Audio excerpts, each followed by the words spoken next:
Hi friends, welcome back to Rekha Sri foods. ఈరోజు వీడియోలో French fries recipe చూపిస్తున్నాను. ఈసారి ఎప్పుడైనా మీ పిల్లలు ఫ్రెంచ్ ఫ్రైస్ అడిగారనుకోండి, జస్ట్ ఒక్క 10 నిమిషాల్లో చేసి ఇవ్వచ్చండి. క్రిస్పీగా, టేస్టీగా, చాలా అంటే చాలా టేస్టీగా ఉంటాయి. చాలా ఈజీగా కూడా చేసి ఇవ్వచ్చు.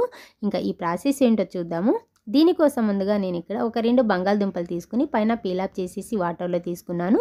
నార్మల్గా అయితే స్టార్చ్ తక్కువ ఉన్న బంగాళదుంపలతో ఫ్రెంచ్ ఫ్రైస్ చేస్తారు కదా, అలాంటి బంగాళదుంపలు మనకు దొరకవు కాబట్టి ఇంట్లో ఉన్న వాటితోనే చాలా ఈజీగా ప్రిపేర్ చేసుకోవచ్చు. సో ఈ విధంగా బంగాళదుంపల్ని ఈ విధంగా స్లైసెస్ లాగా కొంచెం మందంగా ఉండేలాగా స్లైసెస్ లాగా కట్ చేసుకోండి. ఆ తర్వాత ఈ విధంగా ఫింగర్ షేప్ వచ్చే విధంగా అన్నిటిని కూడా కట్ చేసుకుని వాటర్లోకి కొద్దిగా సాల్ట్ వేసుకుని అంతా కూడా ఒకసారి బాగా కలుపుకొని ఒక కాటన్ క్లాత్లో వేసేసుకోవాలి.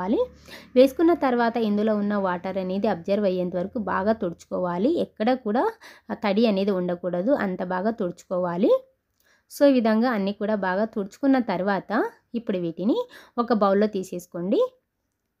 ఇప్పుడు ఇందులోకి ఒక పావు టీ స్పూన్ ఉప్పు, చిటికెడంత పసుపు, 1 టీ స్పూన్ కారం, ఒక హాఫ్ టీ స్పూన్ ధనియాల పొడి, ఒక half teaspoon garam masala, half teaspoon జీలకర్ర powder, half teaspoon chaat masala వేసుకోవాలి.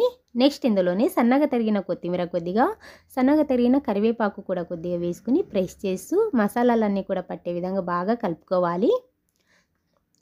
సో ఈ విధంగా కలుపుకున్న తర్వాత ఇప్పుడు కోటింగ్ కోసం ఒక 2 స్పూన్ల వరకు బియ్యం పిండి, ఒక 2 స్పూన్ల కార్న్ఫ్లోర్ వేసుకోవాలి.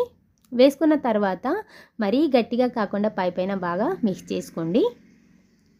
ఈ విధంగా మిక్స్ చేసుకున్న తర్వాత ఇప్పుడు దీనికి మూత పెట్టేసి ఒక 2 నిమిషాల పాటు పక్కన పెట్టుకోండి.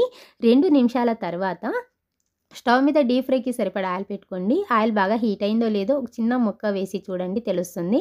బాగా హీట్ అయిన తర్వాత కొంచెం ఫ్రీగా ఫ్రై అయ్యే విధంగా ఒకదాని మీద ఒకటి కాకుండా వేసుకోవాలి. ఇలా వేసుకున్న తర్వాత వెంటనే గరిటె పెట్టకూడదు. 1 నిమిషం తర్వాత అప్పుడు గరిటె పెట్టండి. అప్పుడే మసాలా అనేది కోటింగ్ ఊడిపోకుండా ఉంటుంది. సో ఈ విధంగా 1 మినిట్ తర్వాత టర్న్ చేసుకోవాలి.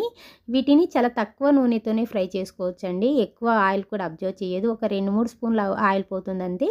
సో ఈ విధంగా మంచి కలర్ వచ్చేంత వరకు ఫ్రై చేసుకోవాలి. ఆల్రెడీ క్రిస్పీగా అయిందో లేదో తెలిసిపోతుంది, డ్రైగా అయిపోతాయి.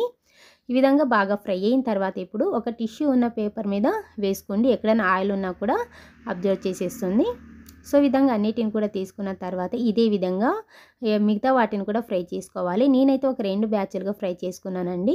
చాలా ఈజీగా ఒక 10 నిమిషాల్లో ప్రిపేర్ చేసుకోవచ్చు అంతే. ఈ విధంగా అన్నిటిని కూడా ఫ్రై చేసుకుని తీసేసుకుని టమాటా కెచప్తో సర్వ్ చేసుకుని తినండి, భలే టేస్టీగా ఉంటుంది.